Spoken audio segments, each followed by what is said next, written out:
And we are live. Hey, my Facebook world and all of you that are kind of hovering around.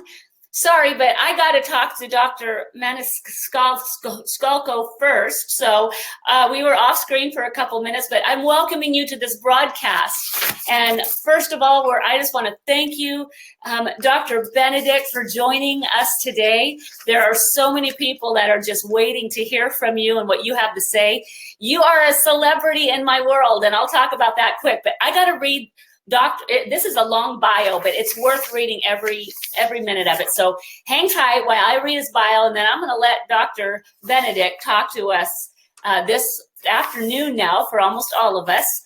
Dr. Benedict Maniscalco has been in the private practice of medicine, specializing in cardiovascular disease since 1976. I was 13, by the way. He is proud to serve. He is proud to serve the key leadership position as the chairman and CEO of Heartbeat International, and you will all must go see what that is. I will put that in the comments later. It is very impressive. Dr. Maniscalco, is that how I say it, Doctor? Maniscalco. Maniscalco. There you go.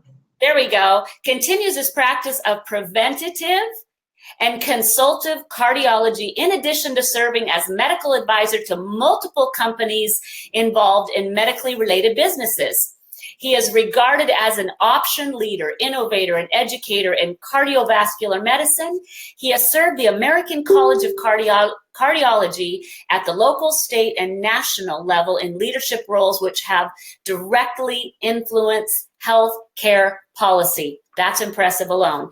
After leaving a faculty position at the University of South Florida School of Medicine, he founded the St. Joseph Heart Institute in Tampa, Florida. He is a member of the American Medical Association, American Heart Association, and a fellow of the American Heart Association, and the American College of Cardiology, the American College of Physicians, the American College of Chest Physicians, and the Society for Cardiac Angioplasty. Are you impressed yet, everybody? Hello, I am. I'm a little stargaze. See these stars coming out of my eyes right now? Dr. Benedict is a graduate of Duke University School of Medicine and obtained his postgraduate training in internal medicine and cardiovascular disease at Emory University affiliate hospitals. That is a mouthful, people, but I just want you to know that who is talking in this interview is credible. If you have credibility, we've got credibility with this guy, this man, this doctor, which I just first of all say that, you know, doctors are my heroes. I can just weep over doctors, nurses in the medical field, doctor, because you are our heroes. You are out there doing what God wants us is have a healed body, and you're out there working to heal bodies. That's a big mission in my eyes, and very respectable, and one that I can get very weepy about. But you, doctor, have been very famous in my world. I'll have you know, in that you have the ability to unpackage and describe what this NRF2 activator is, its history, even right down to knowing when it began in the study, and you were in a room that they were talking about what was coming, and your history is just so rich in all this NRF2 activation and our famous little yellow pill. And I'm just wanting to let you talk and share with us, share with us and unpackage what this is doing in our bodies for those of us that are going, okay, we're listening. We are listening right now to a man who has a lot of science of medicine under his belt, but yet he's chosen an all-natural product as well as natural medicine in his practice. He has over 3,500 patients on this, and he's going to tell you why. Doctor, take it away. Please share with us. We are clamoring, and I'm hanging on every word as my stars are around my eyes. I kid you not. I am so stargazed right now, you guys. I'm flushing. I am so honored to have this man. Doctor, thank you. You're very welcome, and thank you for the kind words. I just hope I won't disappoint you after all that. As I said to you earlier before we got on this broadcast, I like to call myself Benny when I introduce myself to patients, and I do. And that's because I think it's very important that patients know that I'm no different than them. I have the same issues, concerns, wants, needs, and I think it kind of takes the edge off of somebody coming in to see a doctor. Well, I think the journey for me is what I think you want me to talk about, and I like to do that. I think it's very exciting, and by the way, it helps me close a circle in my medical career, and so to me, it's very meaningful. About 50 years ago, in 6 months, I sat in my first medical school biochemistry lecture, and at that time, a Nobel laureate biochemist at Duke University School of Medicine said to all of us, here's how we make energy in the cell. And he went on for about 45 minutes describing what you all know of now as the Krebs cycle, the way in which we make energy by combusting oxygen and food products at the mitochondrial level and make ATP, our energy packet. Well, that was powerful enough, but I was so stargazed by that guy, I couldn't help but keep listening. And one of the comments he made, I wrote down, but never knew what it really meant or would mean to me in the future. So he said, though we know how to make energy and how it all works, we have not yet figured out how the cell handles the byproducts of that energy production, the free radicals. Now, I was a very naive first week medical student, and I didn't even know what a free radical was. So, well, I did, but I didn't know what it meant in his terms. So, in short order, about, I don't know, maybe 20 years later, there's a fellow training with him by the name of Joel McCord. I guess you all know who Joel McCord is. He is a father of Protandim, and Joel trained with this same man at Duke University. And he reasoned that there must be something about neutralizing the free radicals that has to do with some chemical enzyme or reaction that occurs in the cell because we're dealing with these free radicals. And look at the plant life, it's very healthy, and they give us our oxygen. So they must have something in there that protects them. And of course, that was my first hint that I ought to be thinking about a biosphere and the fact that we live in a biosphere and not get so unifocal that I didn't see the bigger picture. Well, it took me a few years, but I did get to finally see the big picture, I think. So Dr. McCord says there must be a chemical reaction, and I'm going to look for it. And by golly, after enough research with he and his colleagues, you all know that Joel McCord discovered as a co-discoverer superoxide dismutase. A superoxide dismutase is just the most powerful antioxidant in our body. And so, sure enough, he found it in every plant form and in every mammal form that dealt with oxygen. And then when they studied and studied and studied and kept peeling back the onion, guess what? He figured out what happened. And what he figured out was that there had to be something that regulated the balance or imbalance of what happens when you combust oxygen. And in fact, there is. So if you combust oxygen, make the free radical, you have to neutralize it right away because it's an unstable compound. And because it's unstable, it'll try to hook up with anybody. It's very non-discriminating. It'll hook up to your mitochondria. It'll hook up to your DNA, to your cell membrane. And so that's not good because the minute it does that, it causes an injury. Now, an injury always elicits the response in the body. That's our first line of defense. And that word is inflammation. So inflammation now is the process by which certain chemicals, proteins, are made in our cell and rush to the site of the injury and try to repair it, wall it off, and make it normal again. Well, I think the thing we all have to understand very quickly is that the end result of inflammation, think surgical scar, think of that scar. That's the end result of all inflammation, a scar. So when that scar happens, what does it do?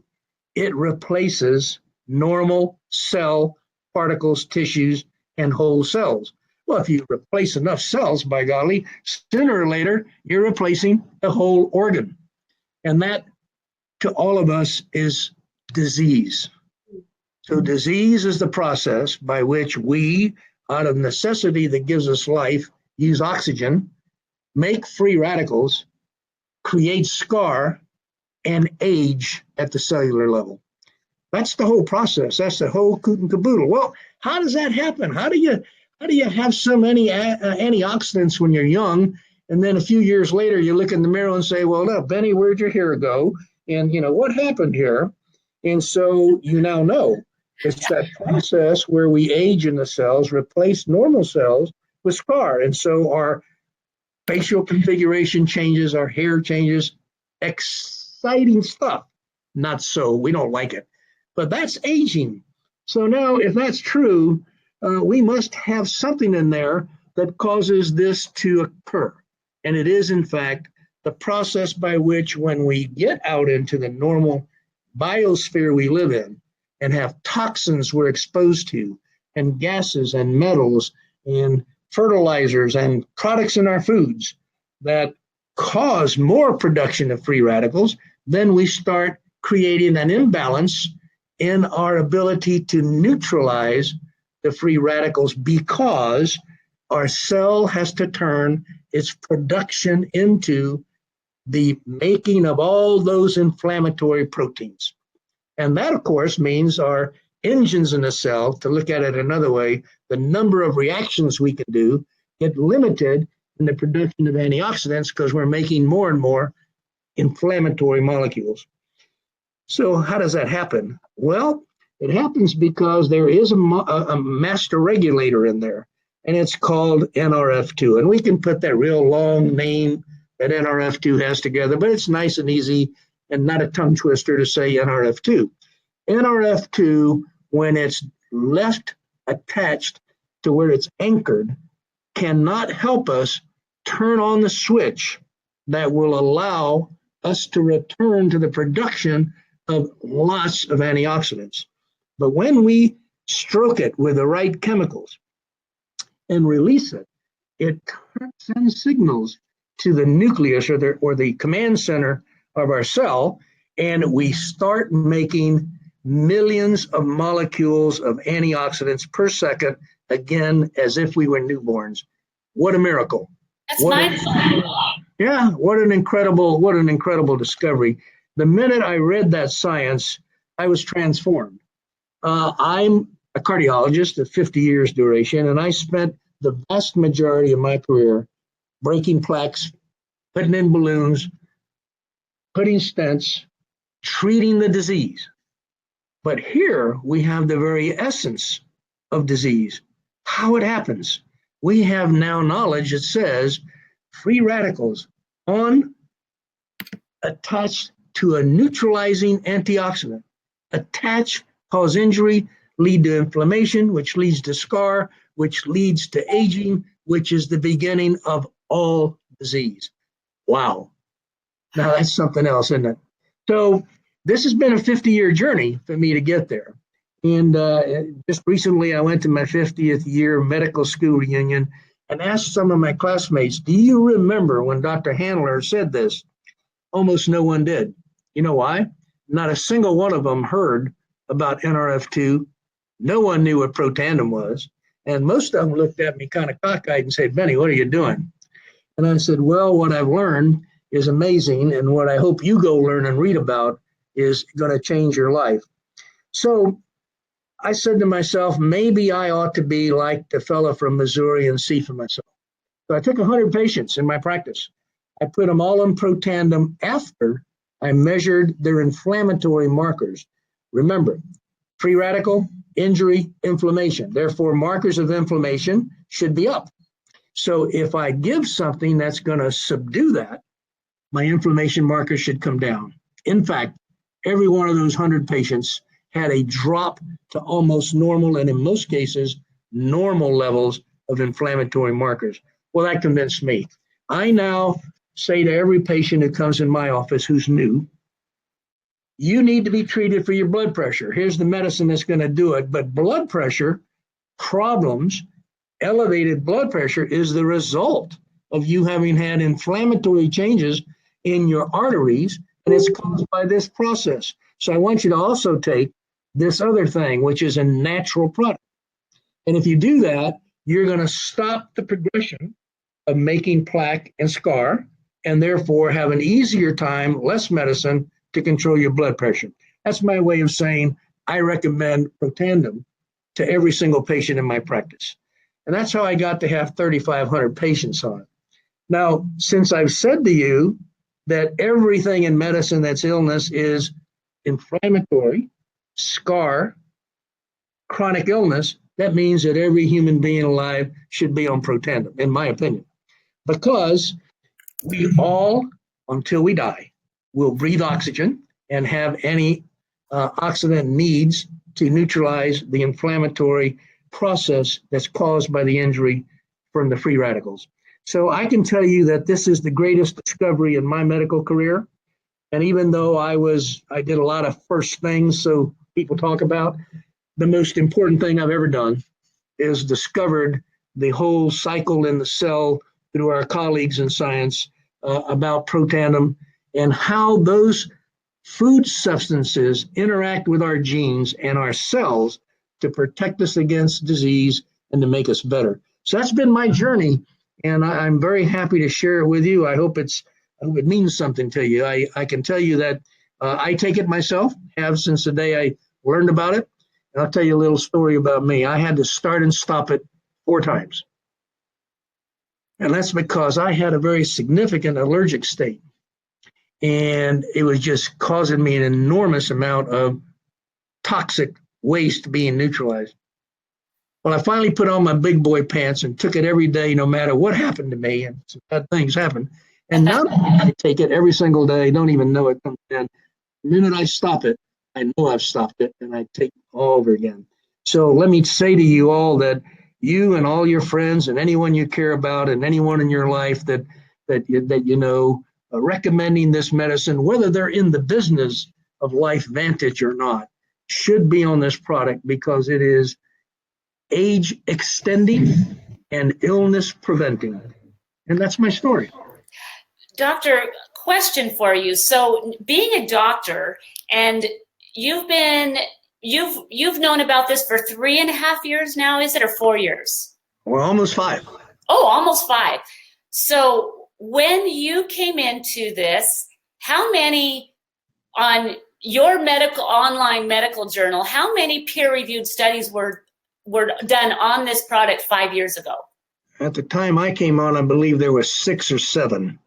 Now I think they're about 25 or 6, if I'm not mistaken.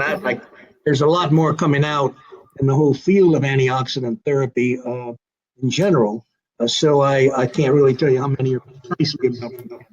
Yeah, I think we are up to 26 right now. So being a highly scholared cardiologist, medical professional, what kind of gravity does that give you in this whole, what we are standing on here? I mean, does that kind of, like, as a medical professional, and talk to us quickly, because I heard you say this once in one of your, and this is a 2-part question. So the second half of it, this is made with these 5 little herbs, and tell the story about people going out and buying those herbs and what that did for them. Well, That's a good one. Of course, you're always going to have the doubting Thomases, whether they're your colleagues or patients, and because the pill costs X number of cents or dollars, they said, well, I can go to the general food store and I can buy this myself and pay 1/100th of the cost. I said, the problem is that you're going to go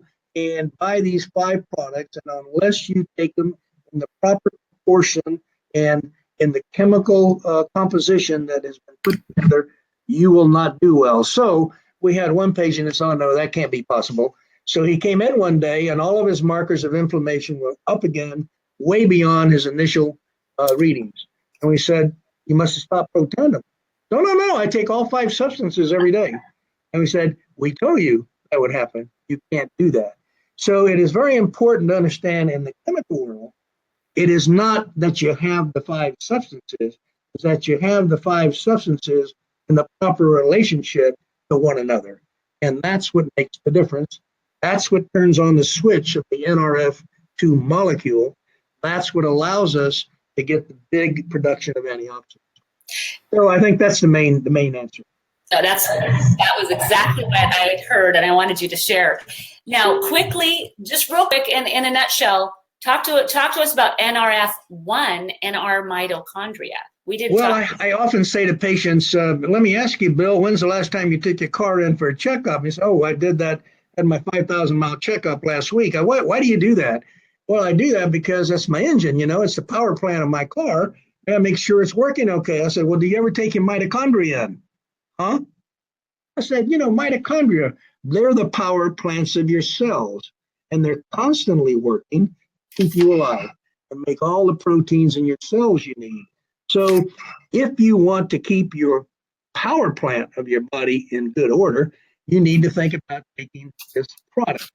What does it do?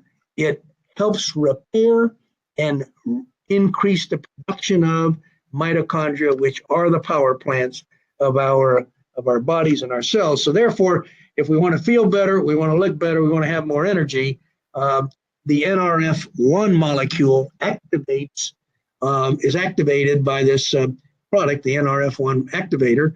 It goes to the nucleus, and a whole series of new mitochondrial favorable genes and proteins come out to repair the mitochondria and increase their production. Now, that was awesome. and I've heard it said that it's like the NRF1 or the mitochondria is putting out like the exhaust out of your cells, right? And it's releasing, when they're healthy, it's releasing things that out of your cells, which are the free radicals, which then the NRF2 need to bring away and out of your body. Is that how that works? So you got that right. Okay. You got that right. Okay, so now in closing, we'll wrap this up because you're a busy doctor, and I value your time, and every single person listening is literally hanging on every word you're saying. I have one last question for you. When you give anybody in the medical field medication and they take it for a day or two and go, Dr. Benny, this is just not working for me, so I'm just not going to take it anymore. We get that all the time. Well, Becky, this is not just this. I don't feel any changes in my body. Nothing's happening. I'm not going to take it. Cancel my subscription, and I don't ever want to take this again. Will you, as a physician, as a very highly scholared doctor, will you talk to us about how this works and why we? I mean, don't be surprised when that happens, and don't feel bad when it happens. Don't think you've played any role in that not being successful. The problem is that in the world of medicine, if you give any medicine to a patient, the likelihood of them still being on it 1 year later is about 50%. So the real issue is to educate. So what I tell patients when they say that to me is that, do you like your blood pressure medicine? Oh yeah, look, my blood pressure is 120/80, it's controlled. Can you feel it? No. Can you feel it when you come off the medicine? Yeah, I get headaches. Okay. How about your cholesterol? I tell you it was high, and then I showed you the results when we put you on your medication. Did you feel that? No, I didn't feel that. That's the same thing that happens in your cells. You can't feel all the things that are going on in your cells. So you need to trust me, the teacher, that this is an ongoing process producing potential disease in your body. And one of the ways to combat it, amongst other things, is you take these 2 pills because they are going to help you deal with the energy cells and its productivity and neutralizing all of the exhaust or free radicals that are occurring. So from my point of view, the only way you're going to know for sure is when you come off of it, you're going to come back to me and say, Dr. Benny, I got to get back on it. Yes, I know you'll say that because that's what's happened every time. Wow. So don't get off. So one last thing. I'm sorry. I'm so excited to have you. One last thing. There's a quote that I love, and I use it all the time, but coming from a study that took place in Washington State University, we're on the opposite sides of the nation. I'm in Washington State, and Washington State University had a study. And in that study, they quoted that NRF2 activation is perhaps the most extraordinary therapeutic and the most extraordinary, they use the word twice, preventative breakthrough in the history of medicine. What say you about that 28-page study and that quote? In closing, and I promise that's my last question. Well, I think you know the answer. I think it is an absolutely accurate statement. When we can extend our knowledge to the depths of the microbiochemical reactions that are occurring in our cells and understand the mechanisms that are normal and how they go awry, we have made an incredible impact on our opportunity to extend life and fight disease. To me, I will not go with that statement 100%. I will go this far. It is the greatest discovery in my medical career. That's a long time. That's 50 years. That's 50 years. It is. You guys hear that? Do you guys hear that? That's like, that was from his own mouth, okay? 50 years, the greatest discovery. And so in closing, first of all, Dr. Benny, you are a real deal, down to earth, genuine human being who I just absolutely respect and adore. And I can't wait to put in his foundation that he has. He is the CEO and chairman of. He's very passionate about. He just got back from a trip on that. So I'm going to be putting that in the comments of your foundation so people can look at where your heart is. This is where your heart, your big, beautiful heart, you help people heal hearts, is because you have a big heart yourself. So thank you for joining me today and all these people. And so this people was for you. If somebody has shared this video with you today, it's because they love you enough that they wanted you to hear this story coming from a very, very, very renowned, well-spoken cardiologist who really explains things well. I have learned so much. People are like riveting on all over this, like chills, and people are like, I'm in tears. So you already, just in this little broadcast, have affected a lot of lives. So I'll look forward to seeing you at the next Elite Academy. I will be there. I will be in Anaheim with bells on, and I can't wait to give you a big warm hug and tell you thank you in person. And it's been my absolute honor to have you, and it's been everybody's honor who got to watch you. Everybody go out and have a beautiful day. Dr. Benny, have a beautiful day. And with our heartfelt gratitude from me and everyone else watching, we thank you for your time today. You're welcome. You're welcome. Thank you. Bye-bye. Bye now.